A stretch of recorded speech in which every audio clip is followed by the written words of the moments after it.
Welcome to the Mack Talks, everybody. I am your host, Scott Johnson. This is your co-host, young Chase Hutchison. Good morning, ladies and gentlemen.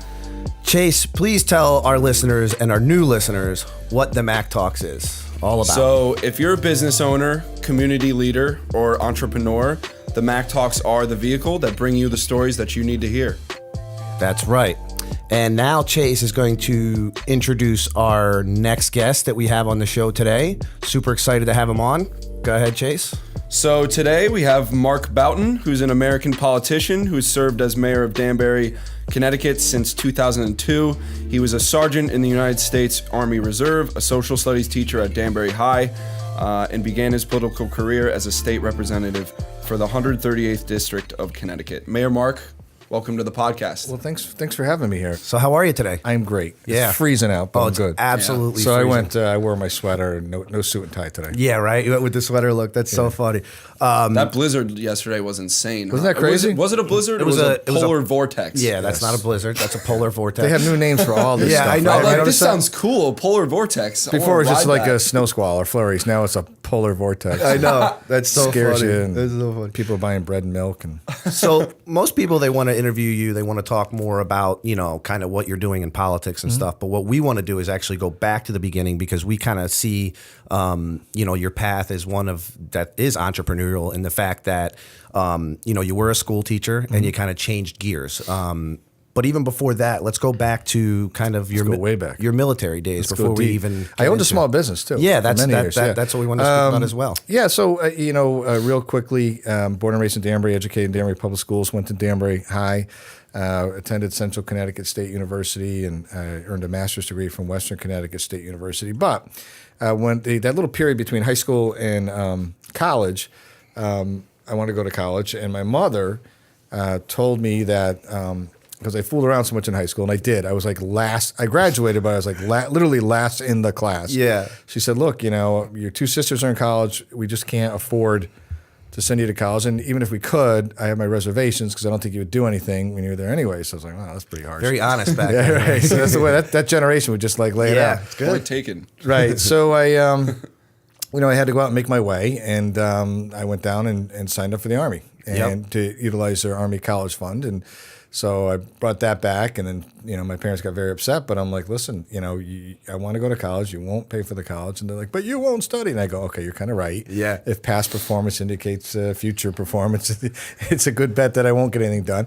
And it was, a really good experience for me because it straightened me out. And not that I needed straightening out, but it just sort of, I don't know, puts things into focus for Help you. mold you. Yeah, it's the only way I can describe it. And when I got out, I became a very, very good student because, I was paying for it. I'd saved, at that time, for every dollar you put into your Army College Fund, the U.S. Army would put in $5. Wow. So, $200 leverages a lot of money back then. So I was able to save a lot and pay for most of my education. My mom helped once she saw that I was getting the grades. And I had a bunch of odd jobs and all kinds of stuff like we all did growing up. And that's how I made it through there. So, I was a poli-sci major in college, and then I said, what the heck am I going to do with this? Yeah. And I was thinking about going to law school, and I said, I had enough schooling right now.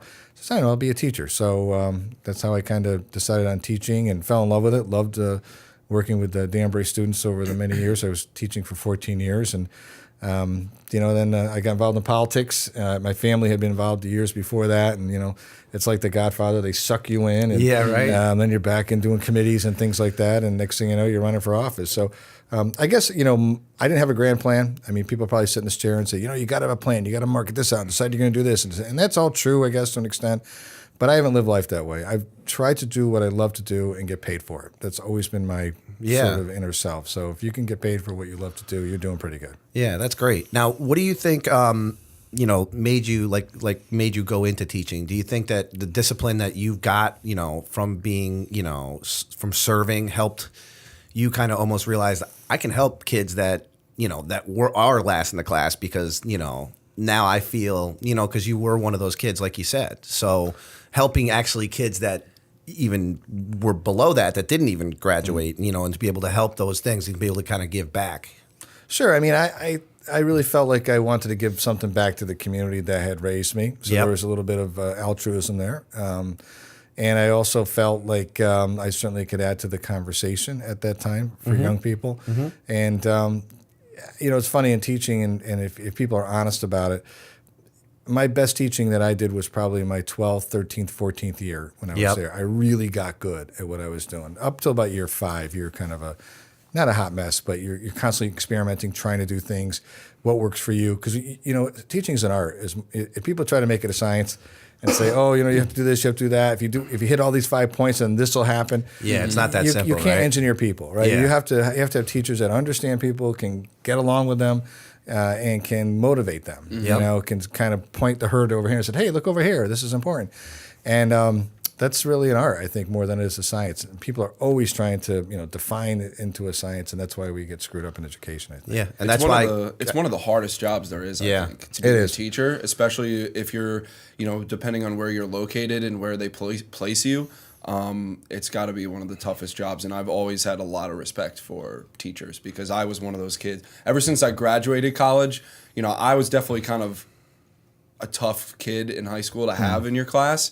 I wasn't unmotivated. I wasn't like I wouldn't skip class, things like that, but I was definitely hard. I had like a little problem with attention, paying attention, and like, you're there surrounded with your friends, so it's like you want to interact with them, and know. But it's tough. There's probably way worse people than me to have in your class. But ever since high school, I always had massive respect for anybody that took that as a vocation. No, it's a great job. And I got to tell you something. Nowadays, with cell phones and recording devices, I don't know if I would have got away with some of the stuff I got away with back then. But I would use that stuff to motivate kids. I taught kids that were struggling. Many of them were struggling to achieve. I also taught very bright kids, but I had split up my schedule pretty good.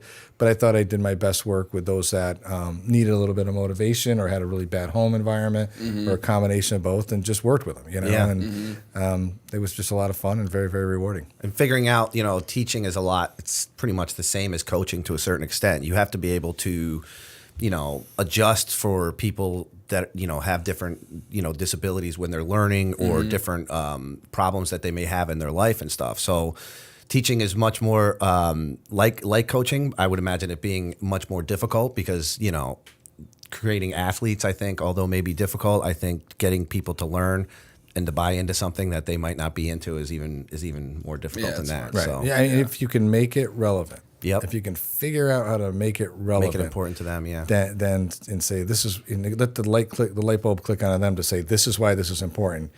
Your job gets a lot easier, right? We had a teacher that I worked with many years, and a good guy, and he was really straight laced, right? I mean, I'm like, the kids must just torture this guy, but he taught economics, and what he'd do is he would start this exercise with the kids, and he would say, okay, if you saved the first day of a 30-day month, if you took a penny and put it in a jar, and then the next day put 2 pennies in the jar, and the next day you put 4 pennies in the jar, and the next day you put 8 cents, and the next day you put 16 cents, and the next day you put 32 cents. How much money would you have at the end of 30 days? Yep. The kids are like, I don't know, like $1.50, and he's like, no, try like close to $1 million or something like that. And they're like, really? Yeah. Well, the problem is when you get to 10,000, you got to match it with 10,000. It becomes a problem. But he would capture the kids that way, and so I learned a little bit about trying to connect today's issues with history. I taught history and social studies of the past, and trying to say why these things are important. Yeah, so we know you're big into social media. You have a ton of followers on almost 40,000 organic Twitter followers. There's no bots in there. Yeah, that's awesome. That's awesome. That is and I awesome. didn't buy them either. Somebody once accused me of buying my Twitter followers. No. So I mean, you post. You're very witty sometimes with your posts. I think they're great. Now, going back to being a school teacher, can you imagine what it would be like to be a school teacher now with social media?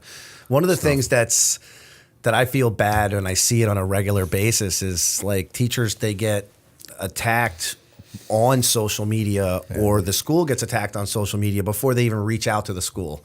It's like every time I go to Facebook. I want to comment so bad. Did you speak? I feel as though that should be your last stop, maybe. Like you were really mad. You didn't get anything. You want to make a stink out of it.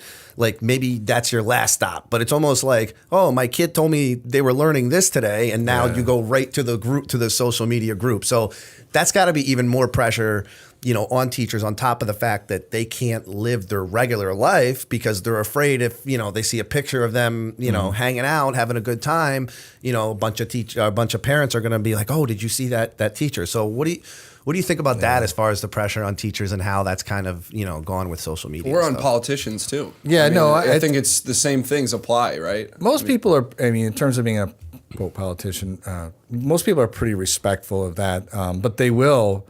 If you do something wacky, which I wouldn't, but if you do, they're going to be whipping out their cameras and they're going to be photo, video and all that stuff, and it'll be viral by the afternoon if you do something nuts. But if you go to student liners, once in a while somebody will snap a picture of me. Hey, here's Mayor Mark in the checkout line or something like that. So it's fine. It's no big deal. Well, politicians are supposed to be in the spotlight, and they sign up for it. Sign up for teachers. And that's why I understand. Years ago, I was always opposed to people who were teaching not living in the city or town that they teaching, right? Now I kind of get it. Yep. Right? I mean, it's different. It's a different era. And like you say, with social media, Instagram, Snapchat, pick your poison, people are going to be out there snapping away at you even when you're trying to enjoy a beer and watch a baseball game. So, definitely understand that. Yeah, and I mean, I feel bad for some of these teachers out there, and I always want to say, like, did you talk to the school? Did you talk to the, what I mean? Before, it's always people's first thing to go in to do that, and I guess it's kind of society and where we've kind of. That's the thing, right? I mean, I listen. When I'm done being a politician, I want to get off Facebook. I'll maybe hang on Twitter. Yeah. And even then, that's getting so vicious and silly at some points because people will go to Facebook, immediately vent.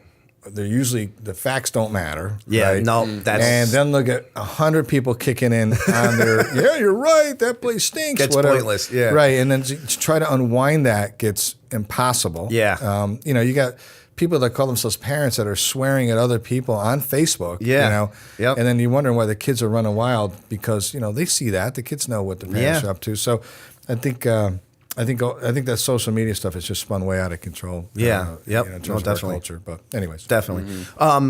So let's talk a little bit about the businesses that you were involved in. So before you were a teacher or while you were a teacher? Well, concurrently, I remember I took my first teaching job. And the pay was $15,000 a year. Okay. So, and rent was not, $40 a month. This wasn't 1932. Yeah, right. So you had to have something else to do. Now, most of my colleagues painted houses, cut grass, maybe did a little carpentry or whatever. And I sold kitchen cabinets and sold and designed kitchens and kind of learned the trade by, on the job training and going to a couple of seminars and listening to people. And I just sort of fell into it. Yeah. And, at that time, around 1990, 91, the economy hit the skids. So a business became available. I ended up taking over the business, and we built it up from, negative numbers to we were grossing about $2 million a year. Nice. And I had about 10, 15 employees back then.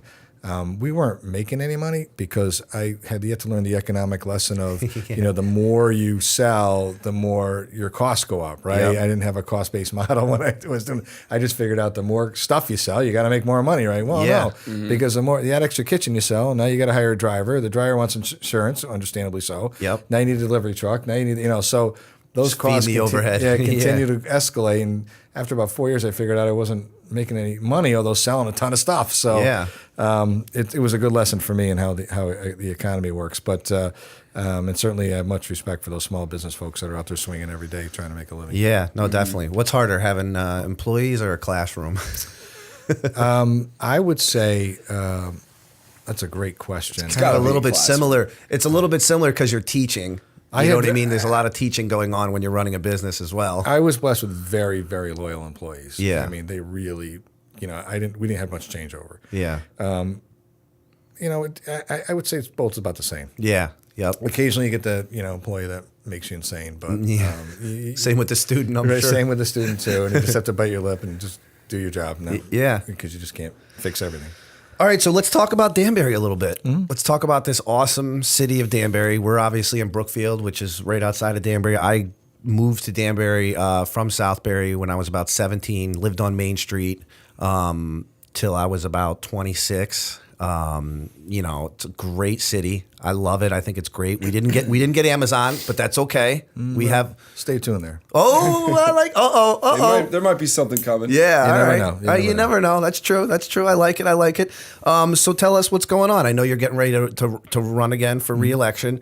So tell us a little bit about what's going on with Danbury. Yeah, I mean we're economically we're on fire. I mean, Yeah. that's not, I don't think, an exaggeration. We meet every day with new entities, new businesses that want to come to Danbury, stay in Danbury, or expand in Danbury. We over 900 businesses actually registered last year in the city of Danbury. So that was more Nice. than Stanford, more than whole That's great. counties. That is awesome. In Connecticut. So people want to stay here. They want to do business with us, and they want to work in the marketplace.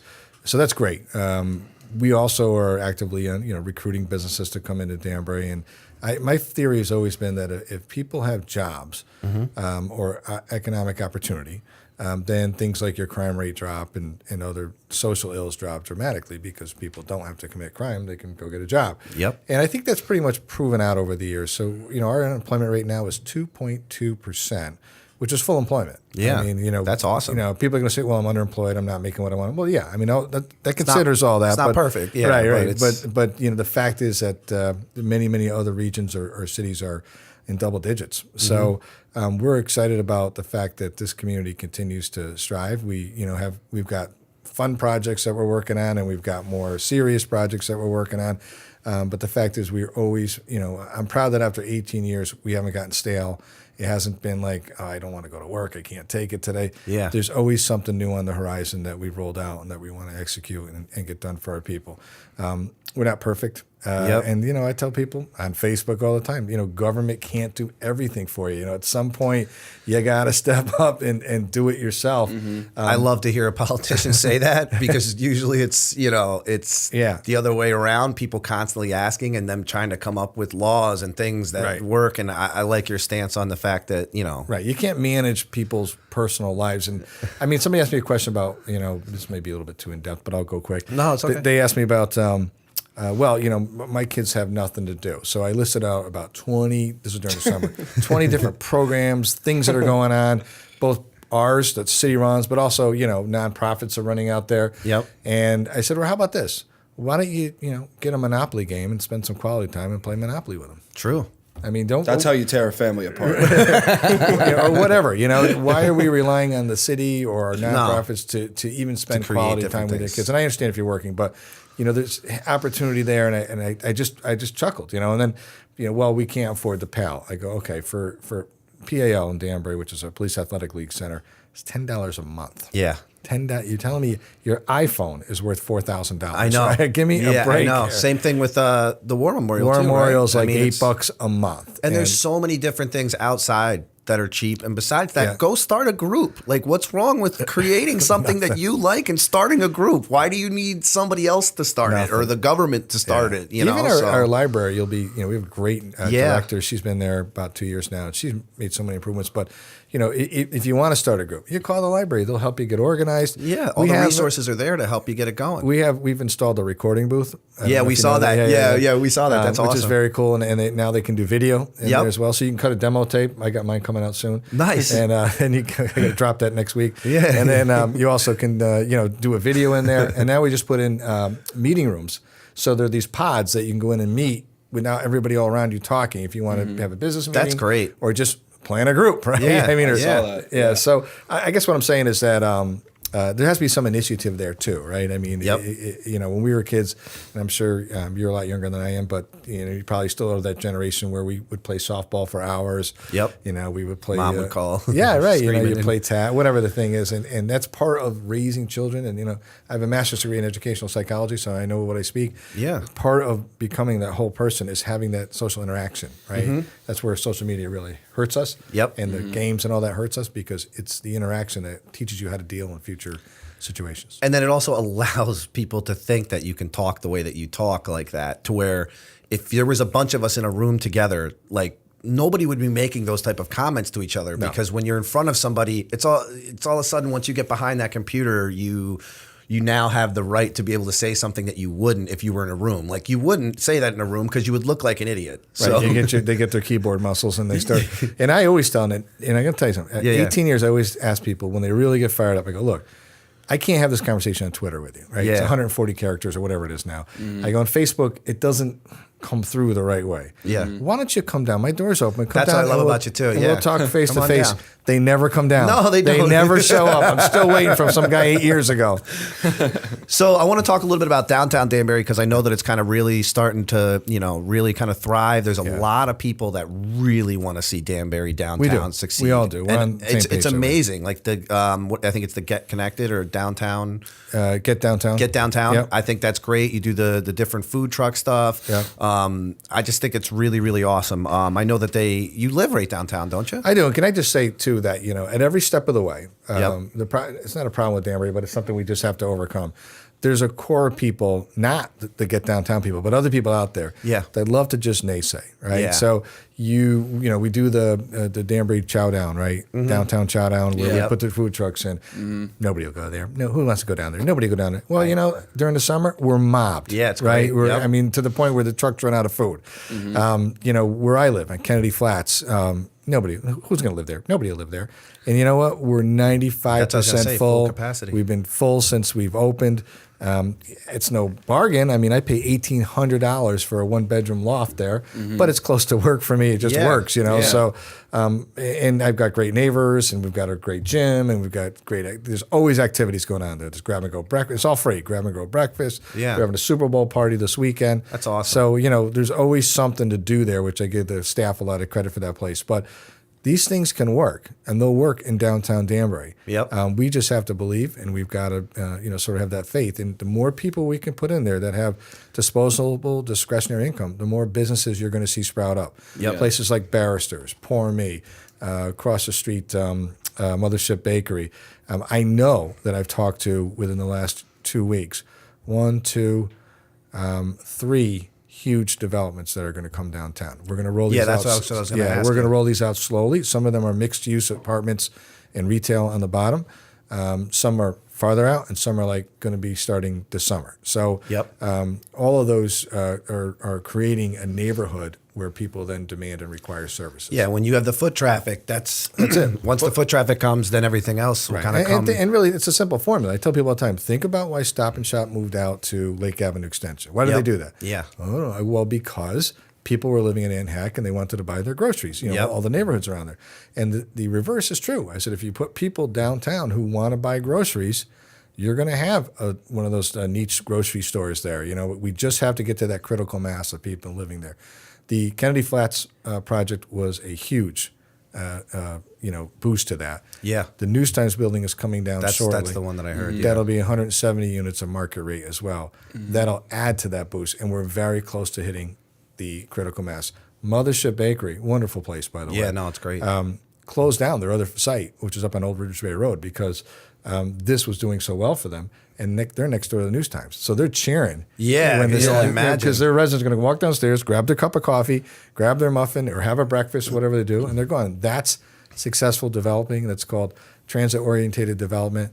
And we've got one other little surprise coming out soon related to the rail service there. So these are all good things for us and things that we should be excited about. That's awesome. I actually wanted to ask you now, just because I've heard a lot of just grumblings and stuff. Some people, obviously, like you said, there's always naysayers. There's always people that are going to be upset with that type of thing. I like the growth. I think it's good. Yep. I think it's going to help everybody. What about, is there going to be anything low-income housing in that area? Or, I know a lot of people are upset about it because they feel that a lot of the low-income housing is going to come out. But if you're taking out buildings that were a newspaper, That's repurposing. Yeah, Yeah, there was exactly. no housing there to begin with. Exactly. Right. So I know that You've been reading my Twitter feed, I see. Or no, my Facebook page.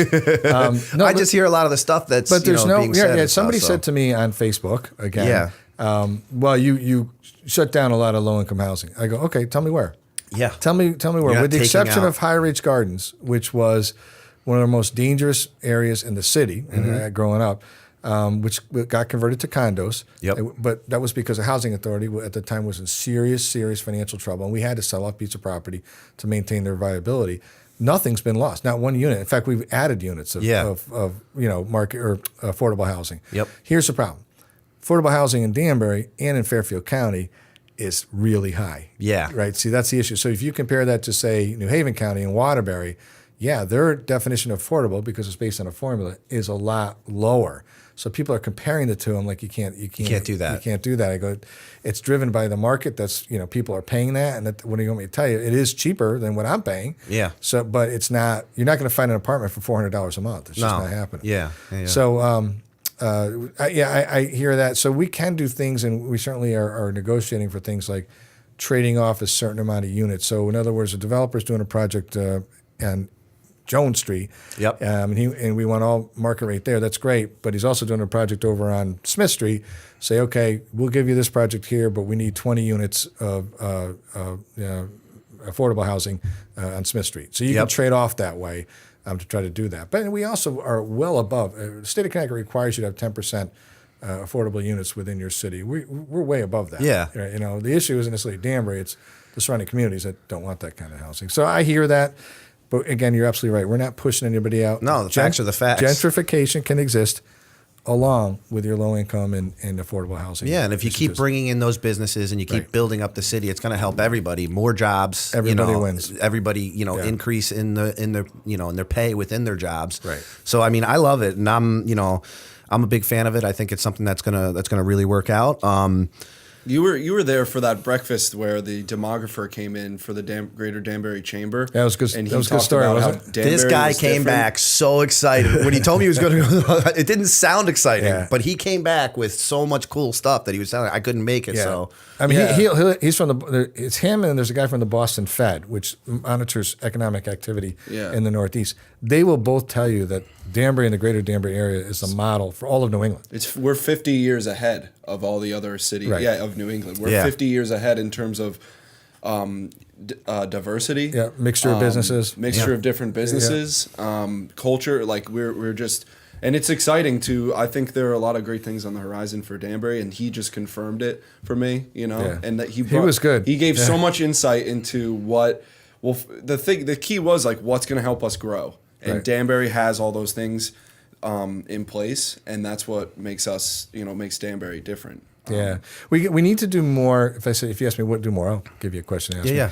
Go ahead. I'm really interested and want to push development of the arts within the urban core of our city. In other words, we're working on acquiring the Congregational Church because it's an 800-seat music lecture hall, which I think would be awesome, where people could go. And there's plenty of parking because you can park at City Hall and go over. Yep. So I want more performances. I want more organic arts popping up. One of the best events I've ever been to was in Pensacola, Florida, and they have a songwriting weekend where people converge from all over the world on Pensacola, and they discuss songs. They have workshops. They write songs. They go to the bars. They play.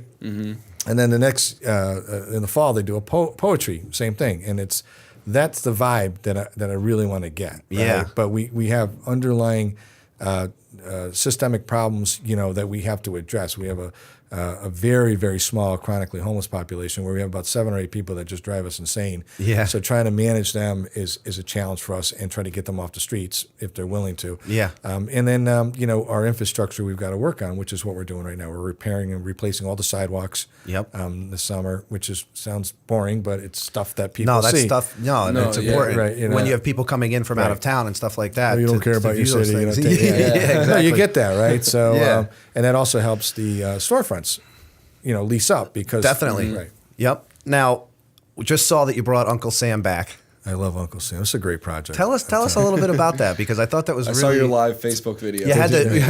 We had to outbid for him. We got him for less. We got him for less than what somebody else was willing to bid for him. I talked the guy into it. So that's a deal maker right there. Yeah. I don't know if you've ever been to Lake George, but the Uncle Sam was the original Uncle Sam at the Danbury Fair, and he stood in the middle of the fairgrounds. And it was sort of this iconic landmark because he was so high, he's 40 feet high, where anybody at the fair, 50,000 people there would say, if they were with their kids, they say, okay, meet me at Uncle Sam at 6 or noon or whatever. So he was always sort of a touchstone for people who were at the fair. And he oversaw all the operations from the 1930s on. When the fair sold all of its stuff, and if you were alive during that period, it was just loaded with all kinds of figurines and life size and small and oversized. Uncle Sam ended up getting bought by the Magic Forest up in Lake George Yep. by a guy named Jack. And he stood over there for the next 20 or 30 years. And somebody called me and said, hey, Jack wants to, and I've been tracking it. I've been tracking it for 18 years, right? Because I think that Danbury needs, and some people have kind of been critical, but it's okay. Yeah. I think Danbury needs a thing that says you're in Danbury. Yep. Right? It's good marketing for us, right? So you go to Waterbury, you see the cross. Yep. Right? You go other places, you see certain landmarks. We really don't have a landmark. It's kind of a suburban sprawl when you drive in. Yep. And you're at exit 8 before you know it, you just went through Danbury. So I want something that says, hey, we're in Danbury. We want you to do business in Danbury and welcome. And so what better person than an Uncle Sam? So we're going to put him at exit 2. We're working with the state right now to try to locate him at the rest center. So you'll see him coming right up the highway. cool. You won't be able to miss him. Yeah. And so all the kids in the car will say, Danbury, here we are, we're in Connecticut. And then the idea would be that people would get off, take selfies, because that's what they do now, right? Yeah. All that stuff. Yeah. And, oh, by the way, we're going to have marketing information, and we're going to have Snapchat filter. That's Snapchat what we need, a filters. custom Snapchat, because we do that for some of our Geotags. We can do clients. that. Yeah. So we do that for some of our It's clients, easy, so we're yeah. going to do that. That would We'll be back talking to you about that. Yeah, that would be awesome. That would be really, really cool. And we got businesses to donate it. So we have him now. We had to cut his hand off to get underneath some of the over the bridges, which is very sad. we can And put it back on, though. nowadays, we you got know. a gentleman that's going to super start rehabbing him very shortly and giving him a makeover because he needs to be painted and all that stuff. Yeah. So it's exciting and it's silly, but it's one of those things that are become a landmark of the city, and that's what we're trying to do here. You mentioned diversity. Danbury is the 12th most diverse city in the United States of America. Yeah. And we're proud of that. But you know what? We're still Americans. Whether you're a new American or an old line American, you're still an American. Yep. And what greater representation than Uncle Sam? Yep. No, that's great. All right. So now let's get a little bit into, we're going to touch a little bit on some Connecticut politics. Sure. So what do you think? What do you think is going to happen with the state? What is your, me personally, I don't really consider myself Democrat, Republican. I consider myself a kind of common sense guy. Yeah, so, that's you know what I me. mean? Like, How do you I get from don't- A to B as fast as possible? Yeah, That's all I wanna really do. don't care. Say something to me that makes sense. I'm okay with it. I'm I the don't same care way. about, Yeah. and for me, I'm just ready to. I was really just like, let's just switch it up and get a Republican in there, just for the simple fact that we've just had the same routine Been a going. blue So, state for a long time. I was pulling for you, and I think you do such an awesome job. And when you're this close to it and you see what you did here, you're like, he can do it. He can do it. I know you came a little bit short, but. Sure. What are your thoughts on where we're heading, what we're going to be able to do, and that? I think that I think you're on point. I think the public, if presented with the right option, would have been better. Right option being me. Yeah. To be honest. Yeah, for sure. Would have been better. They would have been more comfortable having a Republican governor and then a Democratic legislature, right? So that they kind of cancel. You all got to work together, but you need the right guy there, right? You can't have somebody that never wants to work. And I always tell people, look, I'm not afraid to compromise. I won't compromise on principles, but I will sit at the table and try to work things out. And I understand that governing is an incremental process. You don't get everything at once, right? You just try to chip away, and everybody's got to give a little bit. And usually you find a happy medium in there that people are happy. So I'm concerned going forward for this reason that, it's going to be harder for the governor in many ways to round up. It would have been easier for me to round up Democrats for voting for my stuff than he's going to have Democrats voting for his stuff. Yeah. It's like herding cats for him. People are going to be off in the weeds. And while I'm certainly supportive of, I'm not saying that every proposal, Democratic or Republican proposal, is a bad one. I know that, I can see we're going to have tolls. I can see that there's going to be other tax, they call it tax reform. But if you own a house, you're going to have to pay a property tax to the state now on your house. And you're going to, have money shifted all over. And Brookfield schools are going to end up going with New Fairfield, New Milford, and another district. And you're going to have one big district, which some people may think it's okay. But, as I always say, Connecticut people want progress, but they hate change. Yeah. So you got to figure out a way to balance that, right? That's why when I say incremental, you slowly roll that out, until people get used to it. Because if you just throw it on everybody at once, they lose their minds. Yeah. So what's happening now is they're throwing everything in at once. People are losing their minds. Partly because we dug ourselves in such a deep financial hole, right? Yeah. These things can't wait 2 years or 4 years. They have to happen now. So people are going to have to be patient. I wish the new governor well, because if he's successful, then Danbury's successful, and we're all successful. So I'm not one of those people that snipes from the sideline. But if I disagree, I'm going to say it. People ask, I'll say what I think. But we'll see. And I think the two biggest things that we're going to kind of encounter over the next couple of years is going to be maybe sooner than later is going to be the biggest hot topics are the tolls and the weed. Yeah. Right. So tolls and weed. So the tolls you kind of mentioned briefly.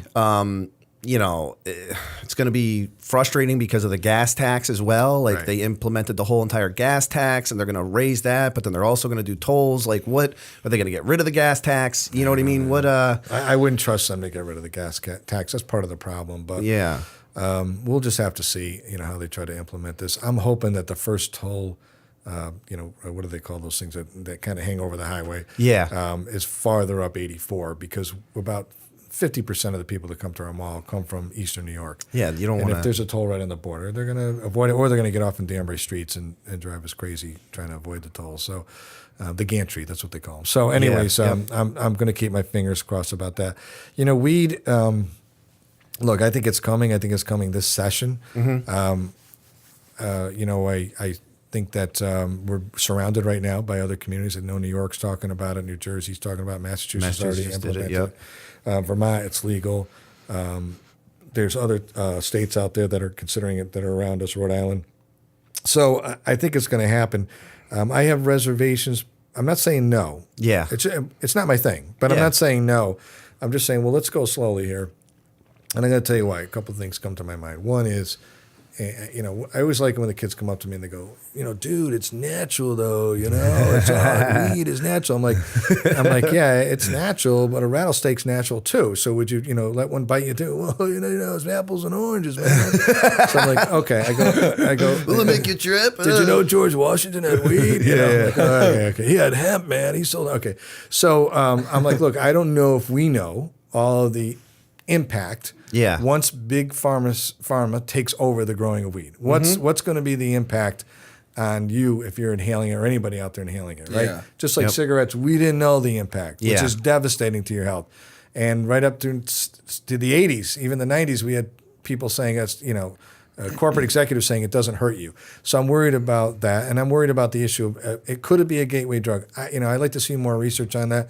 I know working with kids when I was a teacher, I saw kids. Some kids, not all, went from marijuana to other things, and eventually they ended up on the heroin train, and they're not with us anymore. Which is terrible. No, I hear you. Other kids couldn't handle it, and you know, it was like having a beer, and then they were done, and that either they stayed with it or they don't even use it anymore. So I think there needs to be a little more research there. But you know, I think it's coming, and I would just tell Connecticut, don't screw it up. You already have dispensaries out there. Yep.